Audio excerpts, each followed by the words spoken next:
Bienvenue sur la chaîne Device, mon cher ami. Pour cette vidéo, j'ai rassemblé des informations sur le matériel informatique qui sera lancé ou annoncé sur le marché en juin 2025. Toutes les nouvelles ne s'avéreront pas forcément vraies, et ce n'est pas surprenant car je me suis appuyé non seulement sur des sources officielles, mais aussi sur des fuites, et les prévisions ne se réalisent pas toujours. Tu es bien installé? Alors c'est parti! L'accélérateur graphique Arc B580, apparu en décembre 2024, a prouvé une fois de plus que l'équipe bleue avait bien fait d'entrer sur le marché des GPU discrets. Pour cette deuxième génération, les ingénieurs d'Intel ont affiné le matériel et perfectionné les logiciels, corrigeant une montagne de bugs. La carte Arc B580 offre un excellent rapport qualité-prix. Dans de nombreux jeux en Full HD, elle dépasse largement la RTX 4060 et même la 4060 Ti en Ray Tracing. Notamment, l'écart de performance est encore plus marqué en 2K et 4K. Le seul inconvénient reste le TDP, mais ce n'est qu'un détail. Pourquoi je vous raconte tout ça? Parce qu'à la fin du mois de mai, Intel va présenter à Computex 2025 sa nouvelle carte graphique professionnelle Arc Pro B60 avec 24 Go de mémoire vidéo. Et cette carte destinée aux stations de travail figure déjà sur le site officiel de Maxson. Mais juste à côté, dans le catalogue, deux modèles gaming ont aussi fuité, Arc B580 iCraft 24G et Arc B580 iCraft 24G OC. Il est fort probable qu'il soit également présenté lors du salon international à Taipei. Nous aurons bientôt les réponses à deux questions clés. Quand ces nouveautés arriveront-elles sur le marché? À quel prix? Il est très probable que la B580 iCraft 24G soit disponible dès juin. Et selon les insiders, elle devrait coûter à peine plus de 250 € à l'international. Regarde dans la description sous la vidéo, j'y ai mis les liens vers les produits déjà en vente. Pendant plusieurs semaines, des rumeurs circulaient sur Internet. AMD allait présenter ses GPU milieu de gamme RX 9060 et RX 9060 et XT à Computex 2025. Ce ne sont plus des rumeurs, l'équipe rouge a confirmé qu'elle dévoilerait les cartes le 21 mai à Taipei, ce qui signifie qu'elles pourraient arriver sur notre marché en juin. Basées sur l'architecture RDNA 4, ces cartes devront rivaliser avec les RTX 5060 et les RTX 5060 Ti de Nvidia. Elles offrent des fréquences GPU plus élevées, mais restent inférieures en bande passante mémoire et en nombre de cœurs CUDA. Mais les détails techniques ne sont pas ce qui préoccupe le plus les joueurs. Ils veulent en savoir quelle sera la performance réelle en jeu sur les titres AAA.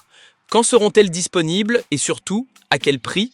En attendant des réponses, deux revendeurs espagnols ont déjà listé discrètement des versions customisées de la RX 9060 XT par Gigabyte avec 8 ou 16 Go de RAM. Mais attention, les prix affichés n'ont rien de représentatif. Pourquoi? Parce que par exemple, la Radeon 9070 XT de Gigabyte est proposée à 1000 € sur les mêmes sites. Abonne-toi à la chaîne, laisse un like si tu t'intéresses au hardware et partage ton avis en commentaire. On a appris récemment qu'ASRock présentera aussi à Computex 2025 ses versions customisées de la RX 9060 XT. 4 modèles sont attendus, 2 dans la gamme Steel Legend et 2 dans la gamme Challenger, chacun avec 8 ou 16 Go de RAM. Elles se distingueront probablement du design de référence par leur système de refroidissement et un léger overclock d'usine. Du côté des processeurs, juin sera très calme, mais il y a toujours du nouveau chez les cartes mères. Voici par exemple une nouveauté intéressante, la B850M Gaming Plus Wi-Fi de MSI. Déjà lancée sur le marché chinois, elle pourrait arriver chez nous en juin. En Chine, elle coûte 1149 yuan, soit environ 160 €.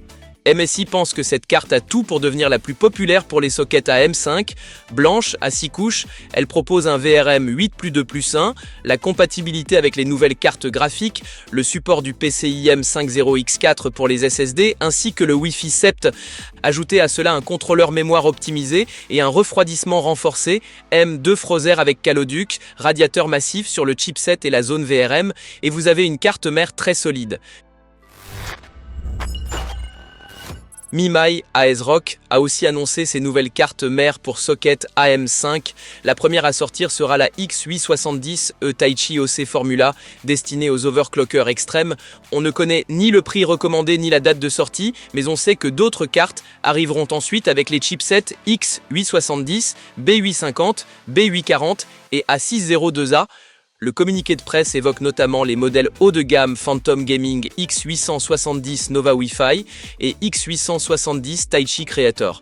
Quant à la X870 Taichi OC Formula, on sait qu'elle sera équipée d'un puissant VRM à 27 phases, d'un refroidissement passif massif, de 2 slots mémoire, DDR5, 2 ports, PCIe 5.0 par 16 et un PCIe par 4. Elle dispose aussi de boutons physiques pour l'overclocking extrême et pour le refroidissement à l'azote liquide. Voilà tout ce que l'on sait pour le moment. Like la vidéo si elle t'a été utile, laisse un commentaire et abonne-toi à la chaîne Device. On se retrouve très vite pour une nouvelle vidéo.